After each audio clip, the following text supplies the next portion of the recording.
Tamil Nadu assembly ఎన్నికల్లో Vijay సారథ్యంలోని TVK తొలిసారి పోటీ చేస్తూ ఉండడంతో ఈసారి గతంలో కంటే ఉత్కంఠ పోరు నెలకొంది. అయితే విజయ్ కు రాజకీయ అనుభవం లేకపోవడం, టీవీకే క్షేత్రస్థాయిలో బలోపేతం కాకపోవడం వంటి కారణాలతో ఆ పార్టీ థర్డ్ ప్లేస్ కే పరిమితం అవుతుందనే అభిప్రాయాలు ఎక్కువగా వినిపిస్తున్నాయి.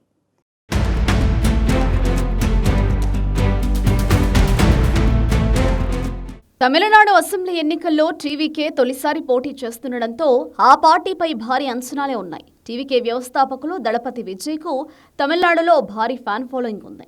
ముఖ్యంగా విజయ్కు యువత, మహిళల ఆదరణ లభించే అవకాశం ఉంది. అదే సమయంలో రాజకీయ ప్రత్యామ్నాయం కోసం వేచి చూస్తున్న వారు సైతం టీవీకే వైపు మొగ్గు చూపే అవకాశం కనిపిస్తోంది. విజయ్ టీవీకేను ప్రకటించినప్పటి నుంచి ఆ పార్టీ ఒక సంచలనంలా మెరిసినప్పటికీ ఎన్నికలు సమీపిస్తున్న కొద్దీ క్షేత్రస్థాయిలో విజయ్ ఎదుర్కొంటున్న సవాళ్లు ఆయన్ని వెనుకబడిపోయేలా చేస్తున్నాయి. ఇప్పుడు జరగబోయే అసెంబ్లీ ఎన్నికలు ప్రధానంగా డీఎంకే నేతృత్వంలోని కూటమి, అన్నా డీఎంకే, బీజేపీ సారథ్యంలోని కూటమి మధ్యే కేంద్రీకృతమైంది. అయితే విజయ్ ఎంట్రీతో రాజకీయ సమీకరణాలు మారిపోయాయి. విజయ్ టీవీకే పార్టీని స్థాపించినప్పటి నుండి ఎటువంటి కూటముల్లో చేరకుండా 234 నియోజకవర్గాల్లో ఒంటరిగా పోటీ చేస్తామని ప్రకటించారు. తమిళనాడు రాజకీయాల్లో గత 50 ఏళ్లుగా ఏదో ఒక ప్రధాన ద్రావిడ పార్టీతో కూటమి లేకుండా గెలవడం అసాధ్యమనేది చరిత్ర చెబుతున్న సత్యం. విజయ్ ఈ విషయాన్ని విస్మరించి కేవలం తనకున్న స్టార్ ఇమేజ్తోనే గట్టెక్కవచ్చని భావించడం ఆయనకు పెద్ద మైనస్ అవుతుందనే అభిప్రాయాలు వ్యక్తమవుతున్నాయి. క్షేత్రస్థాయిలో టీవీకేకు బూత్ కమిటీలు లేకపోవడం, జిల్లాలో బలమైన రెండో శ్రేణి నాయకత్వం కరువవ్వడం విజయ్ పార్టీని బలహీనపరుస్తోంది. టీవీకే పార్టీకి ప్రధాన బలం విజయ్ అభిమానులే. అయితే కేవలం అభిమానులే టీవీకేకు విజయాన్ని అందించలేరనడంలో సందేహం లేదు.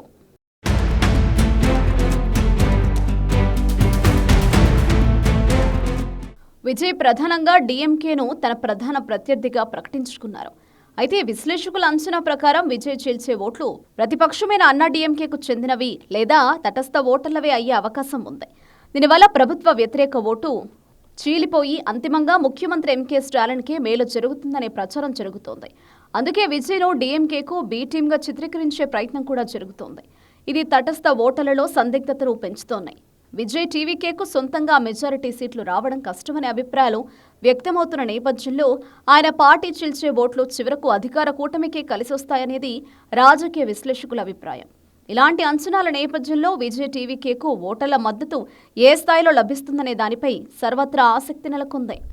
ప్రస్తుతం డీఎంకే కూటమిలో కాంగ్రెస్, కమ్యూనిస్టులు వంటి బలమైన భాగస్వామ్య పక్షాలు ఉన్నాయి. అటు అన్నా డీఎంకే కూడా బీజేపీ, పీఎంకే వంటి పార్టీలతో పొత్తు కుదుర్చుకుని ఎన్నికల బరిలో నిలుస్తోంది. ఈ నేపథ్యంలో రెండు పెద్ద కూటముల మధ్య విజయ్ ఒక ఎక్స్ ఫ్యాక్టర్గా మిగిలిపోయే ప్రమాదం ఉందని కనిపిస్తోంది.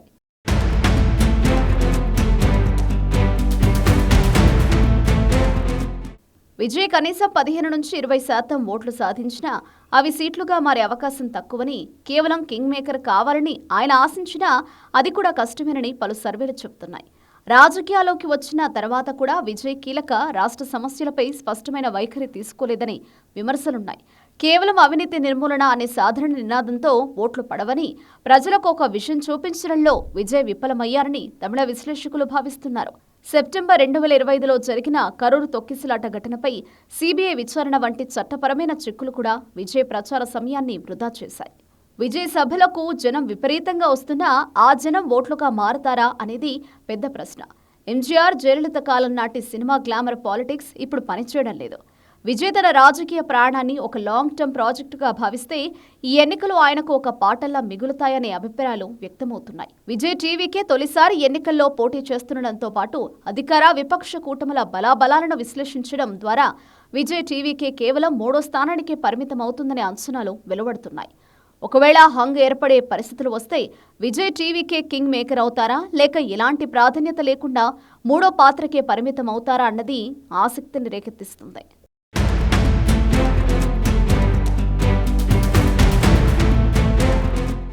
విజయ్ సినిమాలో సూపర్ స్టార్, కానీ రాజకీయాల్లో ఇప్పుడిప్పుడే ఓనమాలు నేర్చుకుంటున్నారు. ఇలాంటి పరిస్థితుల్లో తొలిసారి అసెంబ్లీ ఎన్నికల్లో పోటీ చేస్తున్న విజయ్ సారథ్యంలోని టీవీకే ఏ మేరకు సత్తా చాటుతుంది అంటే ఖచ్చితంగా చెప్పలేని పరిస్థితులు నెలకొన్నాయి. అదే సమయంలో విజయ్ టీవీకే 3వ స్థానానికి పరిమితం అవుతుందనే అభిప్రాయాలు వ్యక్తమవుతున్నాయి.